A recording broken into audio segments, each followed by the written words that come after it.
of this press conference is the current state of affairs, this morning's session, the introductions from our two distinguished guests. So we leave the floor open. Ragnhild, you will direct the questions. Yeah, Dougal McDougall, AP. David McDougall from the Associated Press. Good morning. I wanted to ask for Donald's chief. This visit to Europe has been a real celebration of your life and your cause and your freedom, but soon you'll return to Myanmar and go about the business of practical politics. What steps have to be taken to address the democratic imbalances of the 2008 constitution? Not just ideals or hopes, but concrete measures that your party as political opposition has to take to bring about meaningful change. First of all, I don't think of this journey as a celebration of my life. I think of it as a celebration of all those people who have supported the movement for democracy in Burma, because it's they who have made it possible for me to come out on this journey. But practical steps towards amendments to the Constitution, I've always said, are linked to negotiations with the army.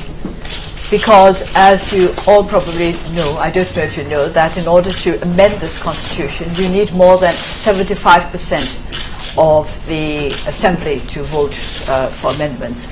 And 25% of the assembly are representatives of the army. So even assuming that we get all the civilian representatives, which of course is not very likely because the great majority of them are from the USDP, to vote for an amendment, we would still need at least one army representative to vote for amendment. So we have to work together with the army. I've been very open about it. We want to work together with the army. We don't want to be in conflict with them. We want to achieve a consensus. We want them to understand that what we are doing is starting a process that will be better for the whole country. That will include the military as well. NRK, Tom Christiansen.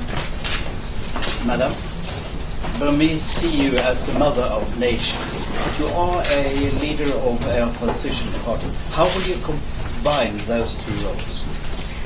I'm not in opposition to the people. So I think it's perfectly all right for the people to see me as a mother if they wish to, although I'm not quite sure that I'm not sure whether it's a good thing or a bad thing to be regarded as a mother, because I don't quite know what they expect from me as a mother.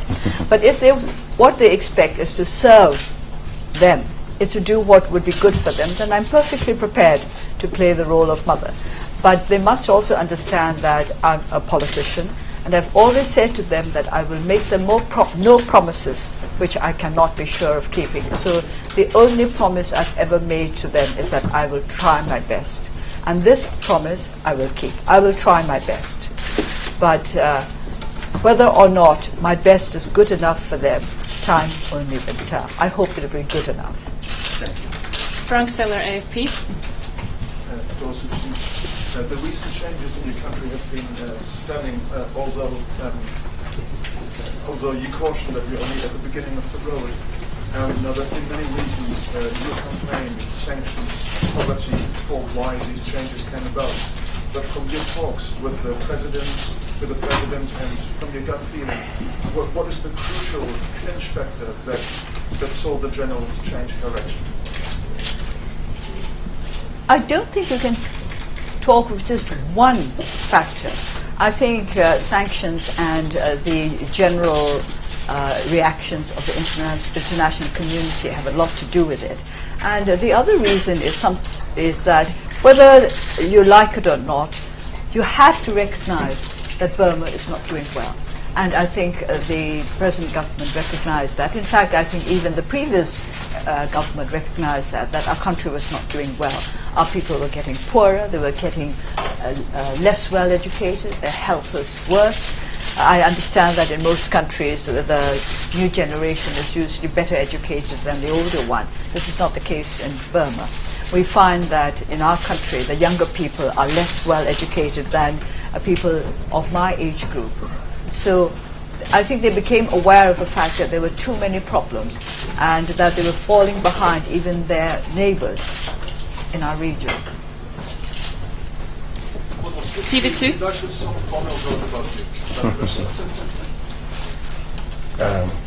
I like the song. She's a Bob very Marley much fan. because So am I. I think, are you talking about Walk On? Well, I like that song because it's very much it's very close to how I feel, that it's up to you to carry on. It's good if you have supporters. It's good if you have people who are sympathetic and understanding. But in the end, it's your own two legs that have to carry you on. Yeah, I mean, it's an impertinence in ways to write a song about someone that you haven't met, but we all feel we knew. And doubly so that I wrote it not literally, but from the point of view of her husband, Michael. So I'm amazed that that it has been taken to her heart and to the hearts of others. It's you never know. If the song was shite, you know, could have made matters a lot worse. TV2 Toastdalset. Question for Bono. How would you rate of all living persons today Aung San Suu Kyi's efforts and her position and symbol of peace and freedom, and how has her work affected you on a more personal, professional level? Well, I was just talking inside about, you know, I'm not sure how many people realize that Aung San Suu Kyi came on the road with U2 on our 360 tour. 7 million people we played to. She was there every night, a digital version, but she's very good live, and she made a real connection with our audience, indeed speaking to our audience. We would leave the stage and leave her to the audience and telling them that their voices were powerful and that they could be heard all the way to Burma.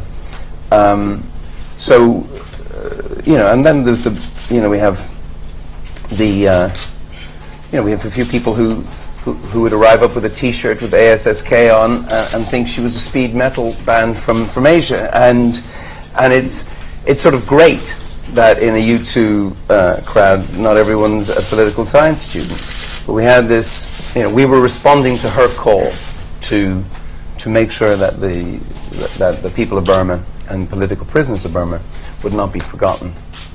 I can't possibly assess what this lady will mean to the world. I can tell you what she means to me. And it's really her non-violent position that I find so impressive, because perhaps I find it hard to fathom. I'm a student of non-violence because I find it very hard to imagine how you can be so. And you know, you get the feeling with Daw Suu that it's not that you know, peace is not the absence of war around us, but rather peace is the absence of war within us. And I think it's that sort of position that's unusual in a politician. And I think she will be remembered for that kind of spiritual insight, really, as much as the sort of nitty-gritty of her politics, because she's a tough customer too. Aftenposten, Kristoffer Rønneberg. Dosuchi, you mentioned donor fatigue and compassion fatigue in the noble speech on Saturday. And you said it in relation to being at the refugee camp in Thailand. A lot of countries, including Norway, are now shifting their aid efforts from the exile communities to within the Burmese borders. How do you see that shift? Is it too early, especially since we're in Norway with regards to the Norwegian position?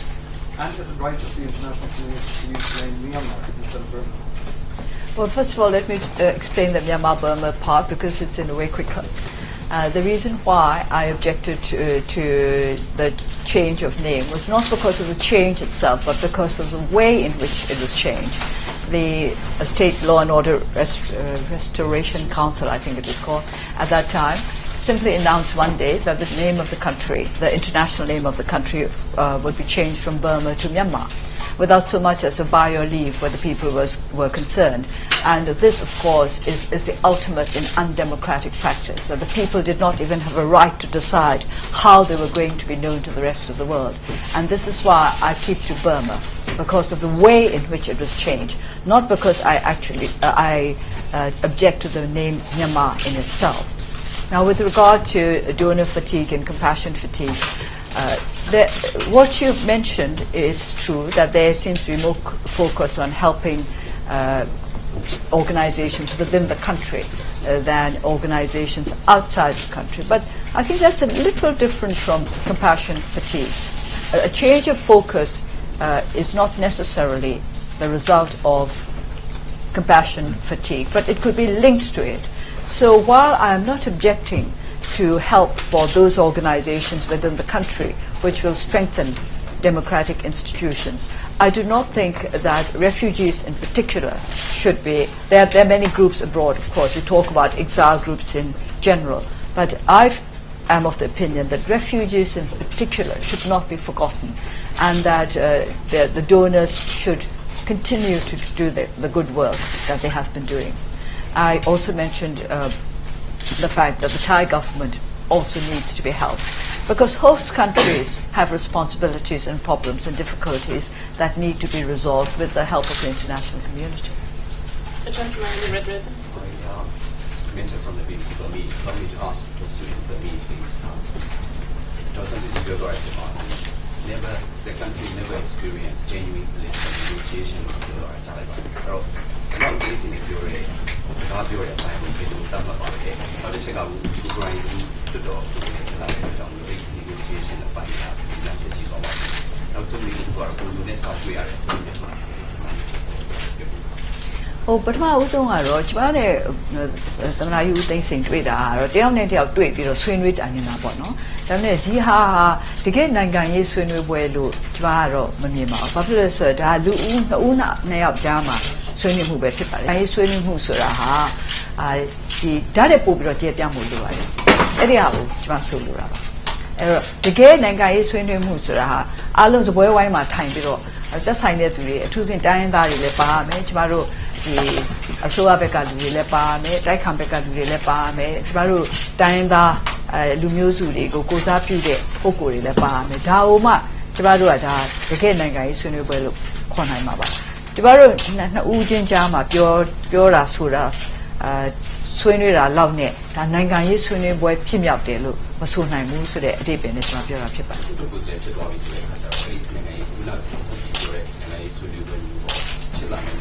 Anyhow, to Maru Josa to Amabo, Lotto, a Sarvage Mara, Lotto Pimbani, Josala, Akujaro, Lotto, doing a Josa, Lotto Pimba, Josa Puli, Maru Scepter Luana. No Bodo Netway are blue less. I do the Jimmy, Imdama, who basically how the West my Kazami by Nelama same. I totally agree. That's better. Nina Björgensen, okay. Hello, Mr. Bono.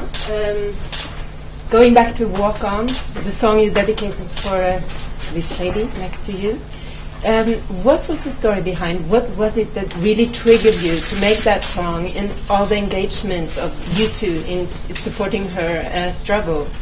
And now, 12 years later, how do you feel about finally meeting her?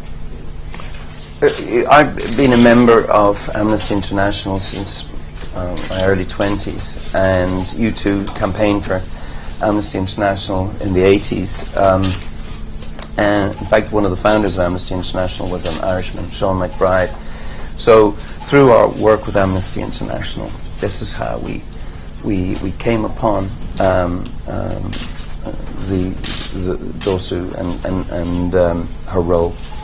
And what I think is so exciting for me,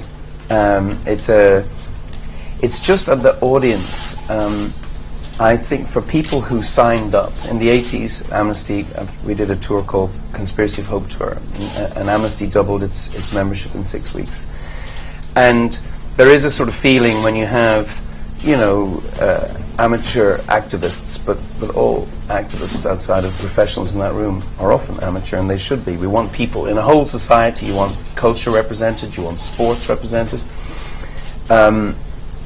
So for them to see that progress can be made, for our audience, for the organization I represent, One, there's 3 million members of the One, the organization we founded, for them to see that if you raise your voice, that it is heard, Now, whether it's heard by the captors in Amnesty's case or the captives is open to debate. But I have a funny feeling that, you know, military dictatorships are, you know, not just about muscle, they're quite vain. I think they read their email and the choruses of boos and hisses that they get, they kind of take the temperature of how much they're getting away with or not. And so the roar of an audience in, whether it's Birmingham, England, or Chicago, or whatever, is heard. And I think seeing progress in Burma is just a great thing to encourage more people to get involved in the political process. And how do you feel about meeting? I'm starstruck, I think is the word, but I'm managing to get over it. I mean, I'm pretending like I'm not. Last question to the gentleman, the second row. Hi, with National Public Radio of the U.S. Some people would dispute your characterization that the root of the Rohingya problem is law enforcement's inefficiency or corruption among the immigration people. Some say the root of the problem might be your government's policy to deny citizenship to the Rohingya. Now, as leader of the opposition, people hope you will provide a clear set of alternatives to the government policy and speak up for the uprooted of the earth, as you put it so eloquently on Saturday. So, are the Rohingya citizens of your country, or are they not? Thank you. I spoke about rule of law, and rule of law covers rules of citizenship as well. And this is what I mean by saying that the root of the problem is lack of rule of law.